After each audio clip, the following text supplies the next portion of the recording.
What's going on, everybody? Good evening.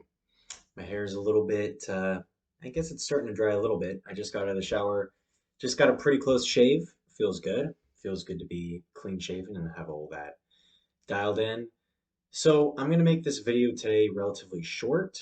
And something else I'm going to throw into it is I don't have any notes today. This does have the potential to make the video a little bit less organized, a little bit more free flowy. I'm going to go into depth to some extent, but I'm not going to try to drone on and on and on. So this is like a self-development practice for me as well. And as I was in the shower here, as I was shaving, I was thinking about new video ideas, things I'd take notes on, and an idea popped up, but I challenged myself. I'm like, hey, I'm not going to take notes this time on the video. I'm just going to speak my mind and do the best that I can on it.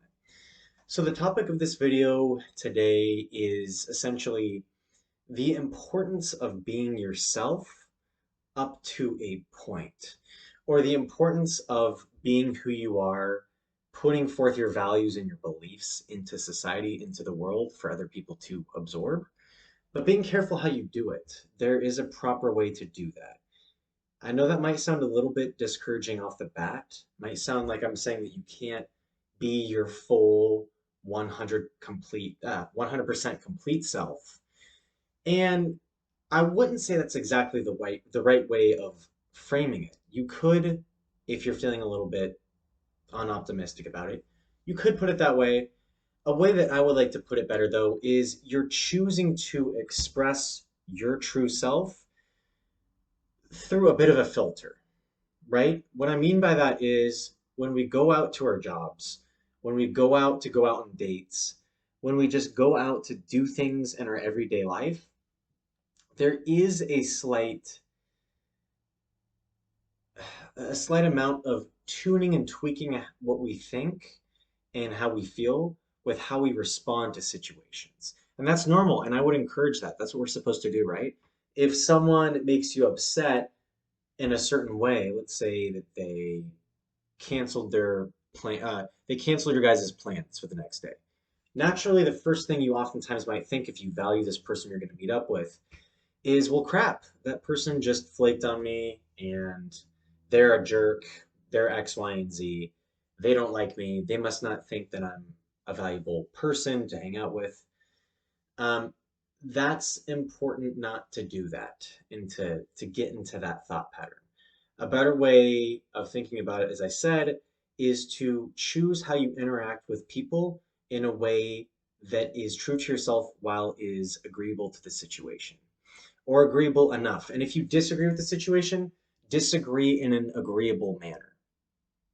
So what I mean by that, by disagreeing in an agreeable manner, it's basically express your interest in disagreeing or having a debate over a certain topic if the person is open-minded enough to have that conversation, but do it in a kind way where you're not belittling people, or in other words, you're not pushing them down to put yourself up.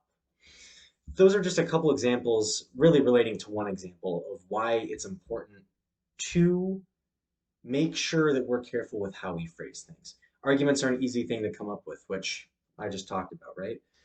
Or disagreements, rather.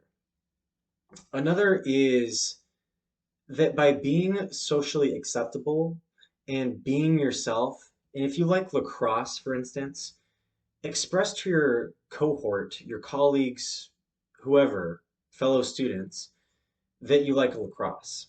But don't do it in a way where you're pushing it down people's throats. You're telling them at inopportune times when telling someone that lacrosse is your favorite sport or something you have a passion in, when the topic of conversation is shifted in a different direction.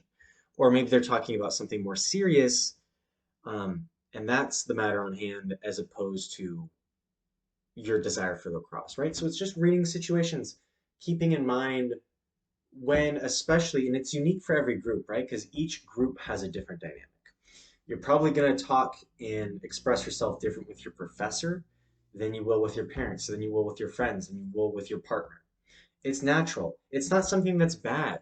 And we shouldn't view it as something that is bad or isn't true to ourselves. When we think back to our hunter-gatherer ancestors, to belong in groups to be able to take down these mighty water buffalo with a bunch of our people going at these water buffalo with spears. We needed tribes to be able to successfully outsmart and take down bigger, smarter, but not as intellectually gifted prey. So, in order to belong in these groups, we had to conduct ourselves in certain ways. We had to maybe wear a uniform. Um, I can think of that in schools or fraternities or certain clubs, certain cohorts. There's a dress code to abide by. There is an honor code to abide by. So you can still find ways to channel your uniqueness and your desire to be your own person. But again, by showing that you are doing it in a way that is appropriate for the situation, that sends off to other people a couple things. It shows your value as a person because you're not putting your own self-interests above everybody else. Another thing, guys, that it shows is it shows your social intelligence and your competence as a member of the group. So, what do I mean by that? That's another way of saying you are proving to people that you understand how things in this group, in this situation go.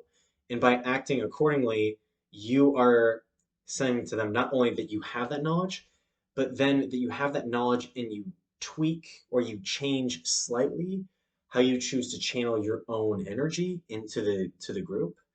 That's saying to them, I'm worthy of also belonging in this group of people. And that's huge. And that'll, again, apply across different scenarios in your life, whether it be work, whether it be relaxation, whether it be interactions with partners, with friends, even within a family. You're not going to interact with your brother or your sister in the same manner that you would with mom and dad. Maybe some of you will. I'm not saying this is always the case. I'm more suggesting, and some people are this throughout all of their interactions with people, regardless of their relation to the other person.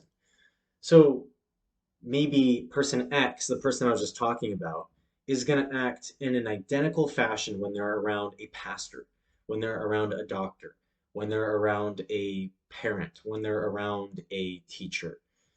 And there's a level of, I commend those people to a certain degree because they are being themselves regardless of the situation. But I don't think that that's the smartest approach long term. I don't think that's the most methodical way that you can choose to project your energy and your personality out into the atmosphere, into the environment around you. So a lot of this sounds mechanical and robotic and that it has working parts.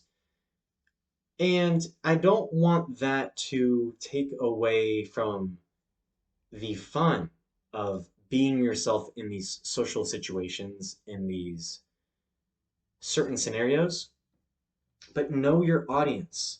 Learn who you're going to interact with before you interact with them if you haven't already interacted with them in the past. Think to yourself before you speak. There's some old popular adage that goes something along the lines of you have two ears and one mouth for a reason. Listen, essentially, what this is saying is listen twice as much as you speak. And there's something to be said about that. And so I encourage all of us, this is myself too. Those who know me would say that I oftentimes speak before I think, or there's not enough time from forming a thought until when I choose to craft it into a way that's presentable to an outside or interpersonal audience, meaning other people besides just saying an idea to myself, or even texting an idea to myself, or other people for that matter. So I want to wrap this up and not go on too much about it. But again, as I was in the shower today, I was thinking about appropriate fitting topics for today's video. This is one that spoke to me, that stuck out to me, probably because I had an interaction with an individual recently who I felt like while I was being myself, it might have not been appropriate for the certain situation that I was in. Now, I'm fine, there's nothing horrible that's happening. It's just reflecting on this interaction with this individual. I could have come off in a way, channeled my true feelings and self in a way that would have caused there to be more favorable outcomes while still not surrendering the outcome dependency on my true character. So again, thank you everybody for watching, listening to this video. I'm going to go ahead and try to upload this video here in this format that I filmed from my laptop as opposed to my phone from the last two videos. I'm hoping that the camera quality will be a little bit better. I know lighting is not the best. I need to work on lighting, but at least capturing myself, the main attraction, right, in the video with decent lighting, it is my hope that it's going to show up a little bit better. So with that being said, thank you so much. Like, comment, subscribe, and I'll talk to you in the next video.